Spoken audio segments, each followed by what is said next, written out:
Fala, mestre, professor Leonardo Martins, aqui da disciplina de atualidade. Sejam todos bem-vindos aqui na nossa live. Estou aqui com o chat, tá, pessoal? Aberto. Pode mandar suas dúvidas, pode mandar aí suas sugestões, perguntas. Mas, galera, eu peço que o foco seja especialmente na aula. Se eu não conseguir responder, se eu não conseguir acompanhar aqui o chat, porque normalmente eu estou aqui pensando numa ideia, estou jogando raciocínio, e, querendo ou não, aparecem várias perguntas, porque existe muita curiosidade dentro da disciplina de atualidades. Então você pode mandar sua pergunta, mas se eu não conseguir responder, peço desculpas do fundo do coração, mas é porque eu tenho um tempo cronometrado para eu poder passar as informações importantíssimas sobre o que está rolando na globalização e na economia mundial. Lembrando, pessoal, que o foco da nossa aula é falar um pouco sobre crise econômica, né? Porque, na realidade, a gente esperava um mundo melhor, né? Passando um pouco mais a pandemia, e acreditávamos que a economia mundial ia voltar a caminhar, que as pessoas iam ser outras depois de passar por uma situação de pandemia, mas a gente viu que não. A gente viu que a situação, não vou focar minha aula em situação de Ucrânia, não vou focar minha aula em situação de Rússia, mas não tem como fugir desse tema. Porque, querendo ou não, pessoal, o mundo todo hoje globalizado, ele é conectado. É como se tivesse todo mundo de mãos dadas. Se acontecer alguma coisa com uma ponta dessa galera que está de mão dada, o restante cai. Então, o papel da globalização, ao longo da década de 70, 80, 90, até os anos que você está vivendo hoje, o papel da globalização foi conectar economias. As economias são conectadas a tal ponto, a tal modo, que se uma delas fraquejar, fragilizar, todo mundo fraqueja e fragiliza junto. Lembrando, pessoal, que nós temos 4 polos econômicos no planeta Terra hoje. Nós temos os Estados Unidos, nós temos a Europa, nós temos o Japão e temos a China. Qualquer um desses 4 polos, e veja que a Europa é o continente todo, chegar a ter um balanceamento na sua economia, chegar a ter digamos assim, um desequilíbrio na sua economia, isso mexe com o mundo todo. Então, querendo ou não, a situação da Rússia, que envolve a Ucrânia, envolve os Estados Unidos, envolve a Europa, envolve o Conselho de Segurança da ONU, vai mexer no valor das commodities, vai mexer no valor do petróleo. Aí você está na sua casinha, aqui no Brasil, e fica se perguntando, cara, por que o valor do combustível aumentou? Por que o valor dos alimentos aumentaram? O que eu tenho a ver com a guerra lá da Ucrânia? Você não tem nada a ver com a guerra da Ucrânia. Mas a economia mundial está conectada. Então, uma coisa que acontece em um país que tem uma alta produtividade de petróleo, em um país que tem exportação de gás natural e de commodities minerais, é óbvio que isso vai atingir a economia toda. Então, antes de eu entrar em todo esse panorama da crise econômica atual e a globalização, eu peço que qualquer dúvida você mande aqui para o nosso chat. Eu estou tentando acompanhar, tá, pessoal? Não consigo acompanhar em tempo real, porque eu tenho todo um raciocínio aqui em cima para poder passar para vocês. Mas é claro, né? Qualquer dúvida vocês podem mandar também lá via direct, tá, pessoal? Para @prof.leomartinsnardo. @prof.leomartinsnardo. Tem que ter o ponto, porque senão não aparece lá. Eu acho que se você colocar professor Leonardo Martins lá no Instagram, aparece, tá certo? Então pode mandar a sua dúvida via direct, pode mandar sugestão, pode mandar, professor, tem um tema de aula tal que eu gostaria de ver, eu não estou sabendo, está acontecendo aí no mundo, e eu gostaria de saber. Aí a gente traz aqui e trata numa live para todo mundo, tá certo? Free for all. Então é o seguinte, eu quero que vocês entendam, pessoal, que o tema de aula é globalização e crise econômica. Nós estamos passando por uma nova era. Será que essa ideia da globalização, do neoliberalismo, está caindo por terra? Será que aquelas economias que historicamente a gente enxerga como potência, por exemplo, Inglaterra, Estados Unidos, França, estão perdendo espaço para economias como Rússia, Índia, China? Porque, galera, não sei se vocês estão sabendo, mas há uma perspectiva na economia mundial que China, Índia e Rússia serão as próximas grandes economias do mundo. Principalmente a China, que já é a segunda maior economia do mundo, é o segundo maior PIB, são o primeiro maior PIB PPC, que é o poder paridade de compra, ou seja, é a população que mais consome no mundo. Só pode, né? É a maior população do planeta, com quase 1,4 bilhões de pessoas.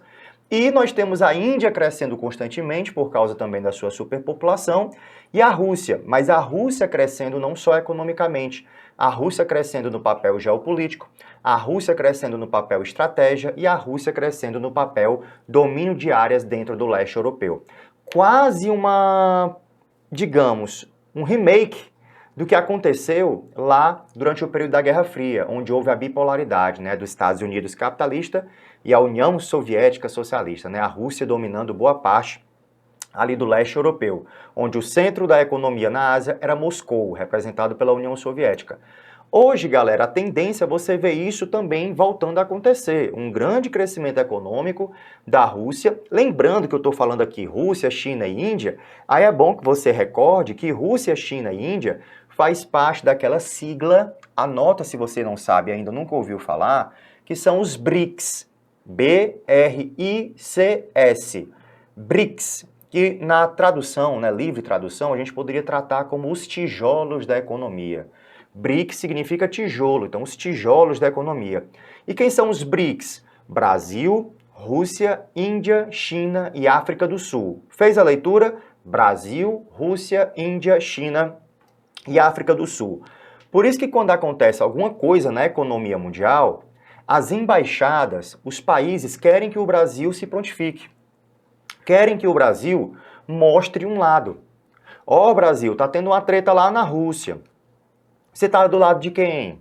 Por que normalmente o Brasil tem que mostrar essa visão? Porque querendo ou não, pessoal, querendo ou não, nós fazemos parte de um grupo de países chamado países emergentes. Aí você vai anotar esse termo aí. Países emergentes, que são esses países que estão em via de desenvolvimento. São esses países que estão passando por um crescimento constante. Só que eu não posso dizer que essa galera é rica, desenvolvida, mas eu também não posso dizer que essa galera é pobre, subdesenvolvida. Eles estão no meio termo, são chamados de emergentes.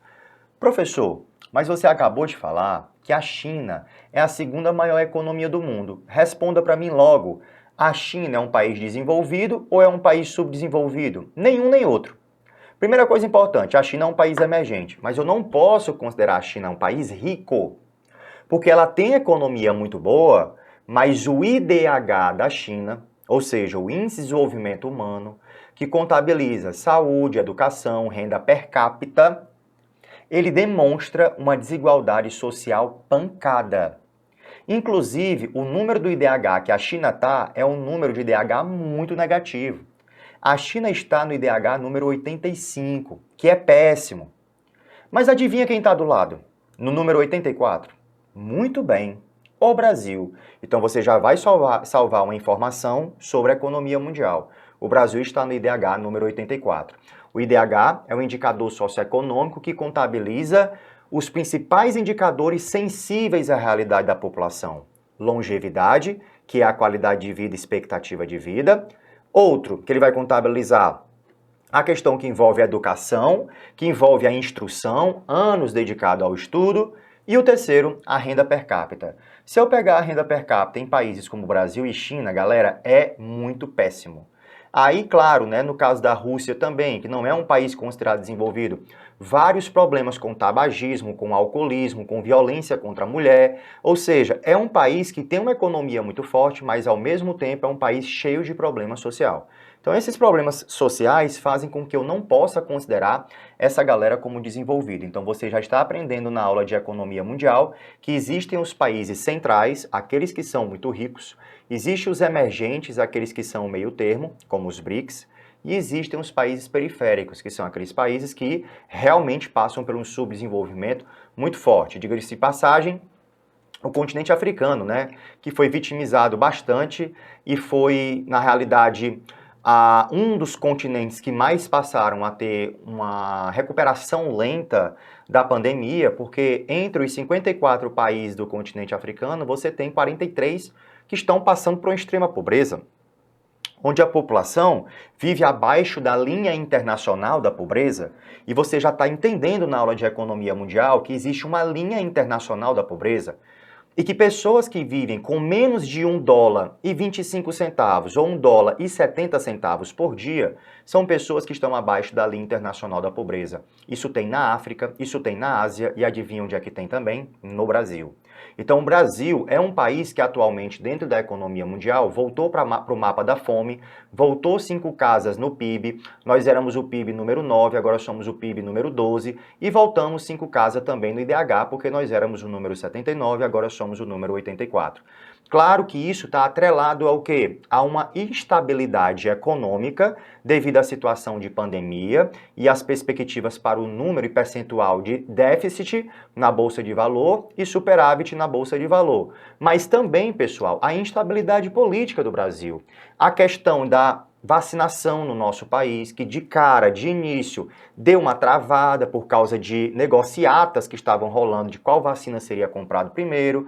Então isso fez com que, na realidade, houvesse um retrocesso no processo de vacinação. Hoje o Brasil conseguiu acelerar bastante o processo de vacinação, inclusive o processo de vacinação em crianças. Então, quais são os países que vão conseguir ter uma retomada econômica mais rápida?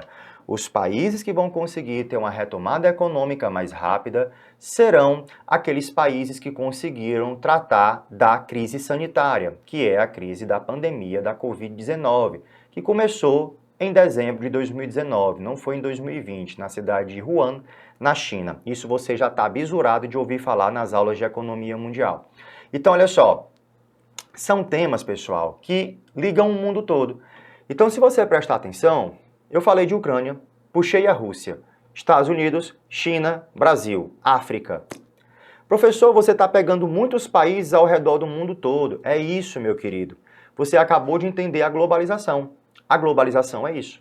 É conectar economias, é fazer com que as economias estejam de uma forma que, se uma sofrer uma questão econômica, uma sanção econômica, o mundo todo acaba sofrendo também.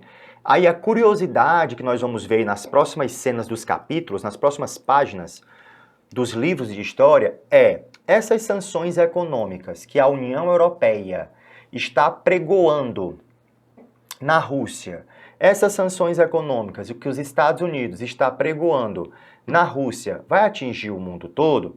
Vai mexer com a economia mundial? Então a gente tem que atrelar isso também. Mas antes de eu começar a aula em si, eu quero fazer uma observação com vocês sobre os 5 países que comandam o planeta Terra, tá? Joga lá no quadro.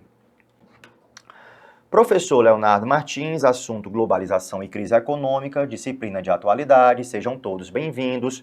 Obrigado pela participação de vocês, obrigado aqui pelos comentários. Se eu não conseguir acompanhar, pessoal, me perdoe, é porque eu preciso trazer aqui as informações, mas a sua dúvida você pode mandar para mim via direct lá no Instagram, tá certo? Obrigado aos alunos, ex-alunos que estão aqui acompanhando também e a galera que vai ser também futuros alunos aqui nas aulas presenciais no Tiradentes, tá certo, pessoal? No Tiradentes Concurso e no Colégio Tiradentes também. Então, ó, obrigado pela participação de todos e, por favor, tenta focar aqui, pessoal, nas informações. Joga lá no quadro, ó. Formas de você me encontrar aí no cosmos, né, do Cavaleiro do Zodíaco. Você pode me encontrar principalmente no direct, no Instagram, beleza, pessoal? Que é a forma mais rápida de eu responder. Eu demoro um pouquinho a responder, tá? Mas domingo, depois do Fantástico, eu respondo. Facebook, galera, você pode mandar lá também por mensagem, tá bom? Pelo Messenger do Facebook. E o e-mail, galera, eu não respondo. Eu coloquei só porque eu acho bonito, porque o meu nome parece o nome de ator de novela mexicana. Então, não precisa mandar nada por e-mail, porque realmente eu não vou responder. Mas lá pelo Instagram eu respondo. Mas, professor, eu não tenho nem Instagram nem Facebook. Aí você pode mandar por e-mail, tá certo? Que eu respondo um dia aí dentro do tempo geológico. Então vamos aqui, ó. Galera, antes de eu vir para esses slides, eu quero comentar uma coisa com vocês que está bombando aí nos últimos dias. Que é a história do Conselho, de Segurança da ONU, tá certo? O Conselho de Segurança da ONU, normalmente em prova, ele aparece só com a sigla CSN. E o CSN, ele tem uma coisa especial. O que é especial no CSN? É o tal poder de veto. Professor, o que é o poder de veto? O poder de veto é o poder de eu parar travar, reivindicar qualquer situação geopolítica que esteja acontecendo no mundo. Tá, e nesse poder de veto e nesse Conselho de Segurança da ONU só existem 5 países. Desde quando, professor? Desde a Guerra Fria. Só lembrando que a Guerra Fria, né, desde a Guerra Fria, lembrando que a Guerra Fria teve o seu fim, né, a Guerra Fria teve seu fim em 1991, tá certo? Com o fim da União Soviética. Só que eu quero que você entenda que o Conselho de Segurança da ONU ainda existe. Quem são os membros do Conselho de Segurança da ONU? A Rússia, os Estados Unidos, certo? A China.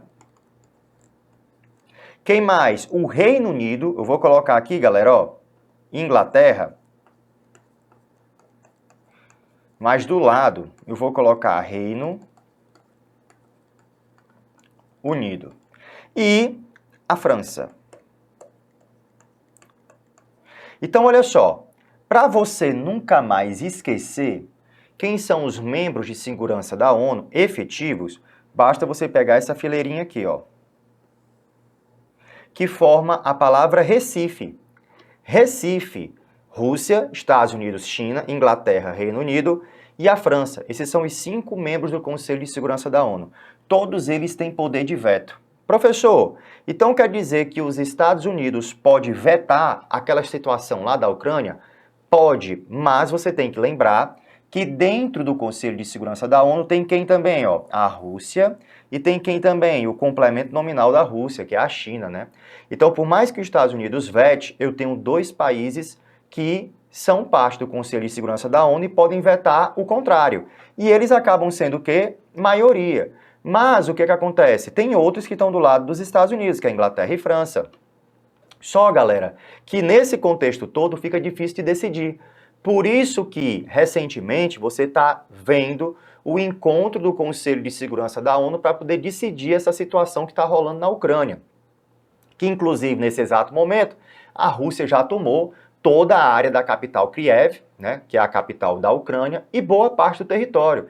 Daqui a pouco, provavelmente nas próximas aulas, eu vou dizer assim, ó, a Rússia já é anexo da Ucrânia. Provavelmente agora, neste exato momento, eu posso dizer, perdão, né, a Rússia não, a Ucrânia já é anexo da Rússia, já posso dizer isso. Então você deixa aí, salva essa informação, sabendo que também o culpado de toda a treta são os Estados Unidos. Então, beleza. Fica atento nessa informação porque envolve também a economia mundial. Porque se você prestar atenção, nós temos as grandes economias mundiais dentro desse bloco. Nós temos a Inglaterra, que é uma das 10 maiores economias mundiais. Temos a França, que é uma das 10 maiores economias mundiais. Temos os Estados Unidos, que é a maior economia mundial. E temos a China, que é a segunda maior economia do planeta Terra. Joga lá na live, tá certo? Na live não, no slide. Algumas informações, tá, pessoal? Para a gente poder salvar sobre essa situação, vou mudar aqui a cor do pincel, para a gente poder salvar sobre essa situação que está rolando no mundo todo, né? Acompanha. Desaceleração da economia global representa a crise do neoliberalismo. Galera, o que é o neoliberalismo, né? Deixa eu puxar aqui para vocês. É a questão de concurso direto, essa história do neoliberalismo, né? Então vamos aqui.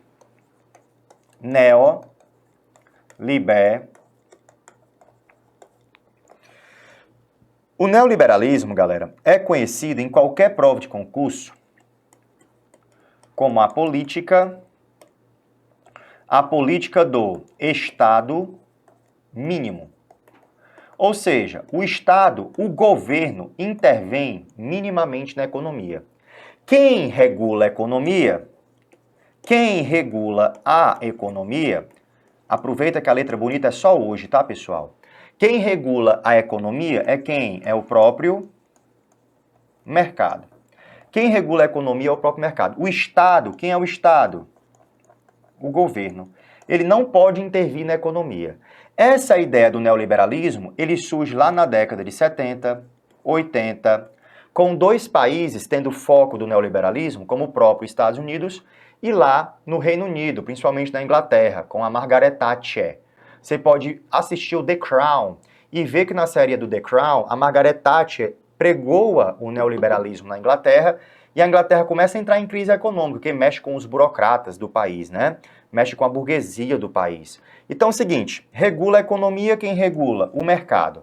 Tá, professor, tudo bem. O mercado regula a economia. Mas qual é a principal característica do neoliberalismo?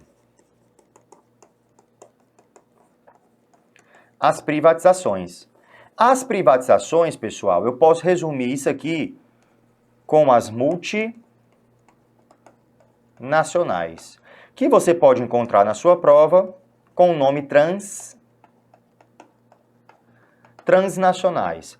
Tá, professor, então quer dizer que o mercado regula a economia por meio das multinacionais e transnacionais por meio de compra e venda de ações, por meio de um sistema financeiro, por meio de um sistema financeiro internacional, que a gente chama na economia de SFI. Beleza, professor, e daí? Olha o que é que agora está aparecendo como pergunta, como hipótese, como sugestão de leitura, né? Desaceleração da economia mundial representa a crise do neoliberalismo. Será que nós estamos vivendo, anota esse nome, tá, pessoal? Será que nós estamos vivendo hoje uma desglobalização? Ao chegar ao ponto que as economias vão ter que se proteger, ou seja, protecionismo. E tu sabe que protecionismo é tudo que a globalização não prega, né? O que é que a globalização prega? Livre mercado, sem barreiras, sem fronteiras, ou seja, livre negociata. Então, hoje nós estamos vivendo, você pode colocar esse termo aí, e já pode salvar para as próximas provas, nós estamos vivendo uma desglobalização. Nós estamos vivendo uma época onde as economias estão se protegendo cada vez mais. Estão tentando defender seus blocos, seus mercados. Basta você lembrar do novo bloco econômico que a China criou. A China criou o mais recente bloco econômico chamado RCEP, que é um acordo de parceria econômica entre países poderosos na Ásia, como, por exemplo, a Austrália, tigres asiáticos, o próprio Japão, a China, a Rússia, fazendo com que essa galera se conecte, excluindo quem? Os Estados Unidos. Por isso que um rapazinho chamado Biden está pirando com toda essa situação. Porque ele já está sendo visto como um presidente fraco, porque saiu lá com o rabinho entre as pernas lá do Afeganistão, dando espaço para o grupo Talibã, que está hoje comandando o Afeganistão, e agora, né, perdendo essa guerra para a própria Ucrânia, para a própria Rússia em relação à Ucrânia, tá certo? Então, desaceleração da economia global, joga lá no quadro, representa a crise do neoliberalismo, aponta pesquisadores. Comissão Econômica para a América Latina e Caribe, CEPAL, né, prevê crescimento da região de 2,1% em 2022, o que é um crescimento baixo, galera, o que é um crescimento bastante retrógrado. Por mais que seja positivo, ele é retrógrado. Então, olha só, organismos multilaterais, o que é multilateral? São organismos que comercializam com o mundo todo. Eu posso dar um exemplo para você de organismo multilateral, que é a própria OMC, que é a Organização Mundial do Comércio, ou os próprios blocos econômicos, como o Mercosul, União Europeia, a Aliança do Pacífico, ProSul. Organismos multilaterais prevêem desaceleração das economias com o aprofundamento das desigualdades, né? Diga-se de passagem, o Brasil é isso, né? Um país que aumenta cada vez mais as desigualdades. Então, olha só, pela primeira vez na última década, todos os organismos multilaterais prognosticam a desaceleração da economia mundial para anos consecutivos. A Organização das Nações Unidas, a ONU, prevê um crescimento da economia global de 4% no final de 2022 e 3,5% para 2023. Números, porque a perspectiva, galera, a perspectiva era de 5,5%, né, de incremento econômico registrado no final de 2021. Então a perspectiva era o quê? Que isso se mantivesse, só que na realidade a perspectiva não é boa. Um crescimento frágil e desigual, classificou o secretário-geral do organismo, Antônio Guterres, ou Antônio Gutierrez, que é o representante da ONU, o diretor-geral da ONU, tá? Pessoal, salva o nome dele, tá? Pode aparecer na prova de atualidades, diretor-geral da ONU, né? É Antônio Gutierrez, ou Antônio Guterres. Próximo slide, pessoal, é a realidade aqui que é inclusive do Brasil, né? Olha só, de acordo com as Nações Unidas, 1,3 bilhão de pessoas vivem na pobreza em todo o planeta. Olha só, normalmente, quando cita isso em prova, dois organismos são falados, que é o PNUD, que é o Programa das Nações Unidas para o Desenvolvimento, e a FAO. A FAO é o organismo do planeta Terra que fala de quê? Da produção de alimentos. A FAO é o organismo no planeta Terra que fala, na realidade, sabe de quê? Que fala da segurança ou insegurança alimentar. Aí o que é injusto você entender? É injusto você entender que a fome assola o planeta Terra. Dentro da crise econômica mundial, eu aposto em temas de atualidades em concurso público. A isso, galera, eu digo até para os meus alunos que vão fazer o Enem. A fome, galera, ela é um problema que no nosso planeta Terra, é injusto de falar isso, mas nós temos alimentos para acabar com a fome de 3 planetas Terra. Mas nós temos só um planeta Terra e tem gente passando fome dentro dele. Então essa imagem, ela vai trazer um pouco da realidade dos extremos, né?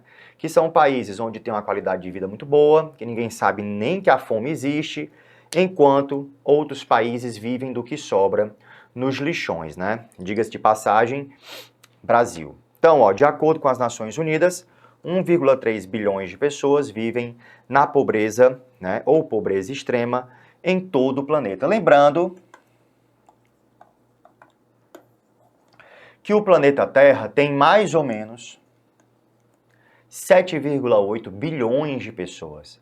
7,8 bilhões de pessoas. Você ter 1,3 bi passando fome na pobreza é super negativo. Quais são os continentes que vão mostrar o que eu posso chamar para vocês, ó, que eu quero que vocês entendam isso, pode ser chamado de bolsões de miséria. Bolsões de miséria. Onde são esses bolsões de miséria? Em 3 continentes. Quais são os continentes? Ásia, África e América. Só que a América é a América Latina. Você tira, na realidade, Canadá e Estados Unidos. O resto, do México para baixo, todo mundo que é latino, extrema pobreza. Lembrando que nós temos também países na América Latina, como Haiti e Jamaica, que a pobreza é absurda. Então, o problema da pandemia é o quê? Aumentar as desigualdades. O problema da pandemia é aumentar o mapa da fome. O problema da pandemia é você ver pessoas entrando em situação de ter que saquear mercados, coisas do tipo, para poder sobreviver. Porque com a pandemia também gerou o quê? Um forte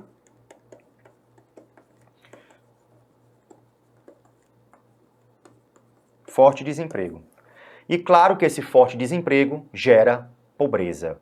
Então, o que é que vai aumentar nesses países, desses continentes aqui? O processo de exclusão social. E a exclusão social, ela é a cereja do bolo para o caos. Cereja do bolo para o caos. Beleza? Próximo slide. Falência do modelo neoliberal. Olha só, as cifras confirmam tendências apontadas pela teoria marxista sobre o capitalismo e sua frase imperialista. A teoria marxista, pessoal, culpa todo o problema que ocorre no planeta Terra ao quê? Culpa a má distribuição A má distribuição de renda. E não é não? Esse é o problema do planeta Terra, má distribuição de renda, a desigualdade. Então a teoria marxista sobre o capitalismo, na sua fase, porque a teoria marxista fala sobre o capitalismo e diz que a principal característica do capitalismo, lá vem o professor comunista, não estou pontuando aqui minha opinião e não tem como ser comunista num país que é capitalista não, o Brasil é capitalista, todos nós somos. Mas entenda só, a ideia do capitalismo é produzir desigualdades. Aí o aluno fala, e o professor aí defendendo o socialismo. Eu não estou defendendo o socialismo. Aí eu levanto aqui meu celular, a galera que está acompanhando a aula, aí diz, o professor socialista de iPhone. Deixa eu dizer uma coisa para você, de coração aberto. Escute e leve isso pro resto da sua vida. O problema não é o socialista de iPhone. O problema é o capitalista sem iPhone. Tá? Interpreta essa. Então entenda, eu não estou aqui defendendo juízo de valor se socialismo é melhor e capitalismo é melhor não. Porque nós vivemos numa nação capitalista, o Brasil é capitalista, então eu, você, todos nós estamos inseridos no sistema capitalista. Agora entenda, quando a gente fala do capitalismo, dentro da teoria marxista, você tem que entender que a principal face do capitalismo é produzir desigualdade. A desigualdade, a desgraça gera lucro para os outros. A miséria gera lucro para alguém. Então olha só lá no texto. As cifras confirmam tendências apontadas pela teoria marxista sobre o capitalismo na sua fase imperialista, o aumento da concentração de capitais, formação de monopólios, reprimarização das economias dependentes, ou seja, a galera como o Brasil, a África e a Ásia virando um país meramente agrário, como é o caso da América Latina. Os setores que mais cresceram em 2021, segundo o balanço da CEPAL, estão vinculados ao extrativismo e ao agronegócio. Opa, Brasil, meu chapa! Agro é tech, agro é pop, agro é tudo. Então tá aí o Brasil. O que é que mais cresce no Brasil? O que mais cresce no Brasil é o setor primário. O setor primário, pessoal, é o setor da agricultura e extrativismo. Então receba essa. O Brasil é o segundo maior produtor de alimentos do mundo. Como é que o Brasil é o segundo maior produtor de alimentos do mundo e voltou para o mapa da fome?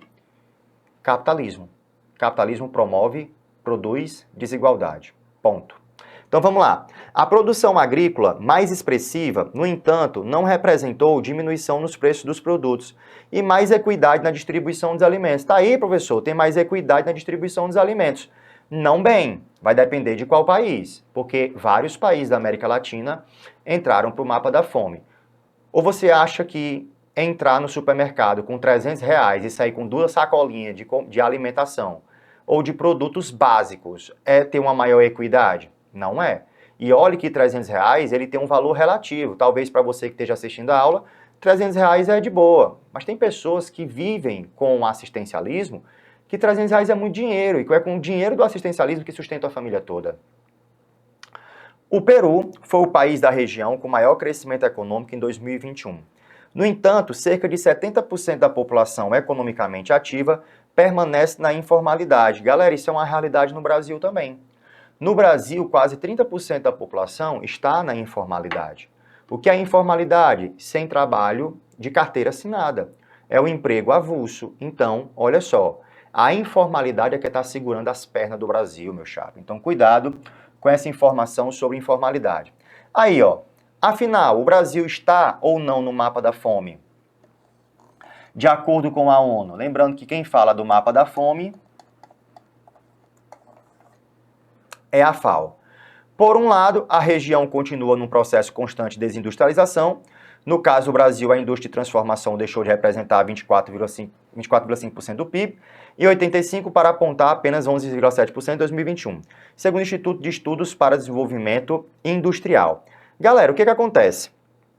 O Brasil tem regiões que crescem bastante no processo de setor primário, como a região centro-oeste. Região centro-oeste, Mato Grosso do Sul e Goiás são o berço da produção agrícola no Brasil. Esse setor cresce pra caramba, que é o setor primário. Mas por ele ser muito mecanizado, ele não vai gerar muito emprego. como ele é muito mecanizado, ele não gera emprego. Então, o que é que eu quero que você entenda? Não significa dizer que o setor primário é o setor que mais cresce no Brasil e está gerando emprego. Não está, porque na realidade o setor primário ele é mecanizado. Se ele é mecanizado, ele não vai gerar muito emprego, porque máquina substitui o trabalho humano, tá certo? Então, a região centro-oeste cresce na questão do setor primário, mas decai no processo de industrialização. E isso acontece também na região, sudeste. Então, o que é que a matéria está dizendo? Que o Brasil está vivendo uma desindustrialização. O que é a desindustrialização? O nosso setor, coloque isso. O nosso setor secundário, que é o setor da indústria, importantíssimo para a economia do Brasil, está estagnado. O que é estagnado? Parado. É um setor sem inovação. Se você não inova no setor industrial, pode esperar crise econômica, tá certo? Outro ponto importante, o último censo agropecuário do IBGE revela que o agronegócio, olha galera, isso aqui é gritante, depender de um setor só não é bom não, hein? Revela que o agronegócio domina 77% das terras agricultáveis do país, o governo de Mato Grosso é a fonte. Lembrando, pessoal, que essas terras agricultáveis têm um problema seríssimo, que é o que no Brasil? É o latifúndio, que é o latifúndio, grandes propriedades, latifúndio improdutivo. O Brasil é o país de pior concentração, quer dizer, né, de maior concentração de terra do planeta Terra. O Brasil é o país de pior distribuição fundiária do mundo. O Brasil tem um problema seríssimo que é a má distribuição de terra. E lá na Constituição Federal de 1988, você pode pegar os artigos 184 a 187, que vai dizer que a terra precisa cumprir, deve cumprir a sua função social. Não pode ter terra para plantar e ter gente passando fome. A terra tem que ser produtiva. Se ela não for produtiva, está passível de sofrer uma reforma agrária, uma redistribuição de terra. Você pode ver isso na Constituição Federal. Só que o Brasil é comandado também, infelizmente, por uma bancada ruralista que acaba comandando o processo fundiário no Brasil e dificultando esse acesso à terra da agricultura para a agricultura familiar. Então, deixa atento aí essas informações. O agronegócio domina 77%, mas eles não usam toda a terra. Fica uma terra improdutiva. Grandes lotes de terra nas mãos de grandes empresas, que eu não vou citar o nome aqui. Vamos lá. Outra tendência observada pelos economistas é que, com o avanço da mecanização no campo, a internet 5G e as novas tecnologias, incorporadas pela economia verde. O que são as economias verdes? Aquela ideia de sustentabilidade. As grandes potências tendem a interiorizar novamente o processo de industrialização nos seus países e explorar a América Latina e o Caribe como grande fonte de recursos naturais e commodities. Tem que lembrar desse troço de commodities. Commodities. As commodities, elas podem ser agrícolas, como elas podem ser minerais, como animais. Por exemplo, agrícola, soja, cana, milho, laranja, café. O Brasil, pessoal, consegue sustentar o consumo de café do planeta Terra todo. Mas tem gente que no Brasil não tem nem dinheiro para tomar café. Minerais, ferro, manganês, prata, ouro. O Brasil é o maior produtor de ferro e manganês do mundo, né? Quem compra? Quem é o maior parceiro? Anota isso. Quem é o maior parceiro? Quem é o maior parceiro? Ô, galera, deixa eu apagar aqui porque eu escrevi em árabe, tá? Quem é o maior parceiro comercial? Quem é o maior parceiro comercial do Brasil? Anota isso. O maior parceiro comercial do Brasil é a China. Então, o Brasil tem que tomar cuidado com as decisões que ele faz, né? Principalmente com relação à guerra da Ucrânia. Porque a Rússia é parceira da China. Vai que, né? Então, olha só. Importantíssimo a gente saber também, galera, o nome da representante do FMI, do Fundo Monetário Internacional, tá certo? O FMI não é um banco propriamente dito, ele é um fundo. Vamos lá, Ou seja, que a galera investe dinheiro nele. Estados Unidos, Japão, Alemanha, França, a galera investe dinheiro nele. Sanções à Rússia vão ampliar impacto econômico na guerra da Ucrânia, diz chefe do FMI. Eu sei que é difícil você decorar nomes, tá? Mas tá aqui o nome dela. Kristalina Georgieva. Então eu acho que dá para você lembrar de algum cristal. Kristalina Georgieva, que é a representante do FMI, a diretora do Fundo Monetário Internacional. Então percebam, sanções à Rússia vão ampliar impacto econômico da guerra da Ucrânia, diz chefe do FMI. Inflação poderá ser pressionada pelos preços mais altos de grãos e energia. Pera, professor. Pode aumentar mais uma vez o valor da gasolina no Brasil. E pode aumentar o valor da energia mais uma vez no Brasil. Infelizmente pode. Então, espero que não, mas a gasolina que está R$ 6,19 em alguns postos, mas o normal é R$ 6,50, ela pode ir para casa dos 8 conto. R$8. Pô, professor, mas R$8 aí, cara, ó. Problema é que o Brasil tem uma variação cambial da nossa gasolina cotada pelo dólar. Se o dólar aumenta, gasolina aumenta. Se a treta no mundo aumenta, tudo aumenta. A diretora do FMI, Kristalina Georgieva, disse que estava profundamente preocupada com as consequências dos combates à Ucrânia e alertou em um tweet que isso adiciona um risco econômico significativo à região e ao mundo. É ao mundo, não é só a região não. O FMI está avaliando os impactos econômicos, mas estará pronto para apoiar nossos membros quando necessário, disse. A instituição com sede em Washington, então tu já sabe quem é que manda no FMI. Olha que novidade, Estados Unidos. Está em processo de desembolsar 2,2 bilhões em assistência à Ucrânia sobre um programa de empréstimos que terminará em junho. Kristalina Georgieva disse que o mundo pode fornecer ajuda a outros países afetados pelo conflito, caso seja necessário, afirmou France Press. Eu espero que não seja necessário, porque guerra tem que acabar agora, pessoal, porque guerra só gera desgraça. A guerra só gera desgraça, morre inocente, morre criança, morre idoso. A guerra só gera lucro para um país, Estados Unidos. Vamos aqui, ó. Próximo slide. Guerra da Ucrânia pode causar impactos no Porto de Santos. Professor, onde é que fica o Porto de Santos? Em São Paulo, que é uma das áreas portuárias mais importantes do Brasil. Diz especialista, né? O custo do frete marítimo deve aumentar e o desembarque de fertilizantes pode ser afetado. Por que fertilizante? Escuta essa. Fertilizante